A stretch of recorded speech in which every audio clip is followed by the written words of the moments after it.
So bosi, hizo milima, after hiyo milima sasa ni kichaka. Kichaka ndo. Yeah? Hey. Paka Texas. Sasa tumeingia New Mexico alafu Texas. Oh, New Mexico? Texas. Texas. What?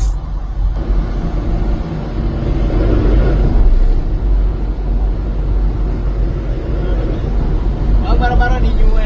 Hapa barabara nywe bwana.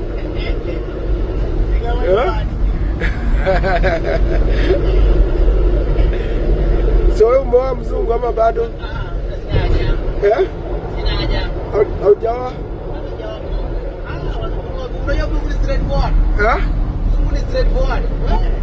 Kuleta ile uongo nyumbani hapa. Ati mzungu ni straightforward, what do you mean? Mzungu anaye nyumbani.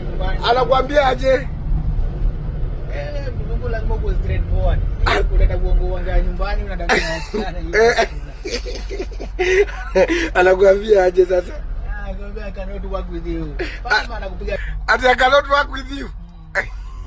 Wanawake wanafaa kuliko yaani na ana straightforward, unamwambia unamtaka, unamwambia aje? Mzungu unajua si usimharakishe, ukimkatia ni polepole, dinner dates, mnaenda movies. Si kama nyumbani najua umezoea, ukimbaia pombe unampeleka nyumbani, hiyo haiwezi. Mzungu hapendi hiyo. Leo kuna wageni, kesho kuna chieng, kesho kuna alima. Ndio umpate, unagoga mwoga jasho. Lazima upembeleze. Ati leo ati uko aje? Peleke lunch, mwende movie. Sasa hivyo ndo tunakuwa serious. Na akipenda. Basi, mzungu naye ana hiyo. Wakikupenda ni hivyo, bwana kusumbua.